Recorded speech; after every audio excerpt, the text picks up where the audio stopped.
क्या बिहार के मुख्यमंत्री नीतीश कुमार सरकार गिराकर रहेंगे? क्या नीतीश कुमार की अब महागठबंधन में एंट्री हो जाएगी? नमस्कार, मैं नाज़मीन खान और आप देख रहे हैं SPN 9 न्यूज। बिहार विधानसभा चुनाव में अभी काफी समय बाकी है। 2025 में बिहार का विधानसभा चुनाव होगा, लेकिन बिहार की 4 विधानसभा सीटें हैं जिन पर उपचुनाव होने जा रहे हैं। एक विधानसभा सीट रुपोली, जिस पर उपचुनाव हुआ और जहां पर निर्दलीय प्रत्याशी शंकर सिंह चुनाव जीतते हुए नजर आते हैं। शंकर सिंह से चुनाव जीतने के बाद जेडीयू पार्टी को अपना समर्थन देते हैं, लेकिन 4 विधानसभा सीटों पर अभी फैसला होना बाकी है। लेकिन इस फैसले से पहले ही एक बड़ा दावा आरजेडी की तरफ से किया जा रहा है कि अब नीतीश कुमार की एंट्री महागठबंधन में होकर रहेगी। दरअसल आपको बता दें कि आरजेडी के विधायक हैं मुकेश रोशन।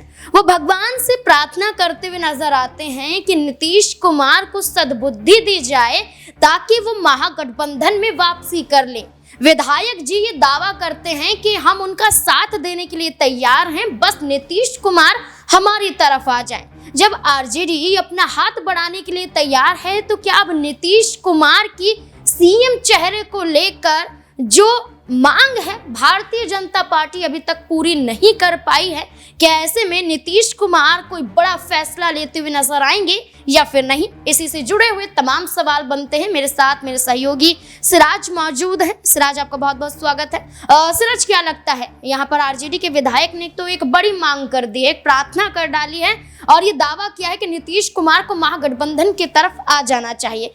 क्या ऐसे बिहार में मुद्दे लगते हैं जिसके तहत नीतीश कुमार भारतीय जनता पार्टी के साथ अपना गठबंधन तोड़ते हुए नजर आ सकते हैं? जी देखिए, बिहार में इस वक्त जो है काफ़ी ज़्यादा खासतौर पर एनडीए में उठापटक की स्थिति बनी हुई है। आप देखेंगे कि जैसे ही कोटे में कोटा का जो सुप्रीम कोर्ट का फैसला आता है, उसके बाद से ही देखा जा रहा है कि लगातार नीतीश कुमार की पार्टी उस फैसले का स्वागत कर रही है, तो वहीं दूसरी तरफ चिराग पासवान जो है उसकी खिलाफत कर रहे हैं।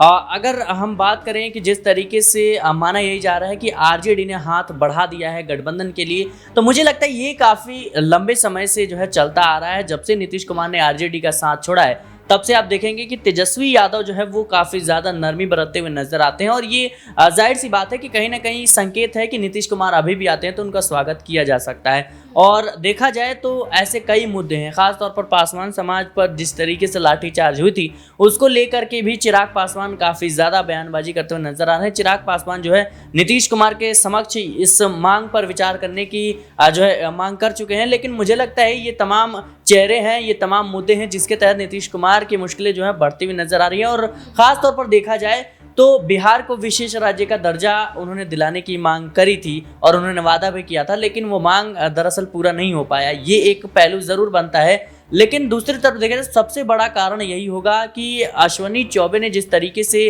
बयान दिया था कि भाई भारतीय जनता पार्टी को खुद के दम पर जो है चुनाव लड़ना चाहिए, अकेले चुनाव लड़ना चाहिए। और वहीं देखा जाए तो सम्राट चौधरी, विजय सिन्हा जैसे बड़े दिग्गज नेता वो खुले तौर पर कहते हैं कि भाई नीतीश कुमार के नेतृत्व में ही जो है चुनाव लड़ा जाएगा। तो बिहार विधानसभा चुनाव नजदीक है और इसको देखते हुए तमाम तरह के मुद्दे हैं, तमाम तरह की बयानबाजी हो रही है। जाहिर सी बात है सीएम चेहरे अगर जो है सीएम चेहरे के तौर पर नीतीश कुमार को आगे नहीं किया जाता है तो मुझे लगता है फिर नीतीश कुमार कुछ बड़ा फैसला ले सकते हैं। देखिए सिराज, एक और सवाल लेना चाहूंगी कि 15 अगस्त के बाद खुद तेजस्वी यादव एक बड़ी यात्रा निकालते हुए नजर आएंगे। लोकसभा चुनाव में भी यात्रा निकाली गई थी, लेकिन कारगर साबित होती हुई नजर नहीं आई, क्योंकि लोकसभा चुनाव में जो परिणाम सामने आया आरजेडी के लिए वो बेहतरीन का अवसर नहीं था। लेकिन विधानसभा चुनाव से पहले 15 अगस्त के बाद ये यात्रा क्या तेजस्वी यादव की सफल हो पाएगी? क्या वाकई भारतीय जनता पार्टी में पड़ती फूट, एनडीए में पड़ती फूट, सहयोगियों की सहमति ना बनना, क्या तेजस्वी यादव को सीएम दावेदारी के रूप में आगे करती हुई नजर आएगी और वाकई आरजेडी की क्या सरकार बनना तय मान लिया जाएगा? जी देखिए, मुझे लगता है अभी चुनाव जो है भले ही नज़दीक आ रहा है, लेकिन तमाम पार्टियां जो है पूरी तरीके से तैयारियां कर रही हैं। और जहां तक बात है एनडीए में फूट की, तो मुझे लगता है एनडीए का नेतृत्व जो है वो भारतीय जनता पार्टी कर रही है, सबसे बड़ी पार्टी है। तो और भारतीय जनता पार्टी में जो नेता है गृह मंत्री अमित शाह और प्रधानमंत्री नरेंद्र मोदी, ये आसानी से किसी भी चीज़ों को बिगाड़ने नहीं देते हैं। आप देखेंगे कि तमाम जो दल है वो भले ही लगातार भारतीय जनता पार्टी की खिलाफत करते हैं, नीतियों पर सवाल उठाते हैं, लेकिन उनसे गठबंधन तोड़ने का फैसला मुझे नहीं लगता कि कोई भी दल नीतीश कुमार के अलावा जो है करता हुआ नजर आ सकता है, क्योंकि नीतीश कुमार एक बड़े दिग्गज नेता हैं और बिना किसी सहयोग के भारतीय जनता पार्टी ने बिहार में अब तक सरकार नहीं बनाई है। तो नीतीश कुमार वो अहम कड़ी हैं, जिधर चले जाते हैं सत्ता उन्हीं के हाथ में आ जाती है। तो मुझे लगता है कि अभी जो है एनडीए में भले ही फूट पड़ी है और जिस तरीके से 15 अगस्त के दिन से जो है शुरुआत करेंगे तेजस्वी यादव अपनी तमाम यात्राओं को, लेकिन मुझे नहीं लगता कि इतना ज़्यादा प्रभाव जो है वो पड़ता हुआ नजर आएगा, क्योंकि लोकसभा चुनाव के दौरान भी उन्होंने कई यात्राएं की थी लेकिन उतनी ज़्यादा कामयाबी नहीं मिली। देखिए, अगर हम बात करें कि चलिए तेजस्वी यादव असर ना डाल पाए, लेकिन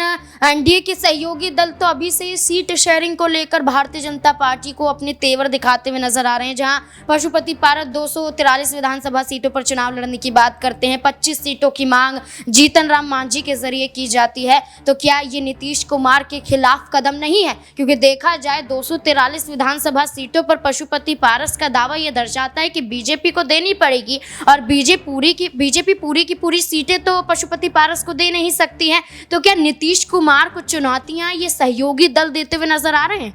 जी देखिए, बिल्कुल इसमें कोई दो राय नहीं है और जाहिर सी बात है पशुपति पारस ने जिस तरीके से बयानबाजी की है कि भाई अगर हमें सम्मानजनक सीटें नहीं मिली तो हम किसी और गठबंधन की तरफ रुख कर सकते हैं या फिर हम 243 सीटों पर चुनाव लड़ते हुए नजर आते हैं। जाहिर सी बात है कि मुझे नहीं लगता कि पशुपति पारस के पास इतना जनाधार है, खुद का वोट बैंक है, जिसके बलबूते पे वो बिहार की राजनीति में कुछ बड़ा नुकसान पहुंचा पाए या फिर कुछ बड़ा फायदा जो है वो पहुंचा पाए। देखिए कि अगर ऐसा होता तो भारतीय जनता पार्टी लोकसभा चुनाव में उन्हें किनार नहीं करती और जिस तरीके से जीतन राम मांझी ने जो 25 सीटों पर दाव ठोका है कि भाई 25 सीटें हमें चाहिए, मुझे नहीं लगता उनको 25 सीटें दी जाएंगी।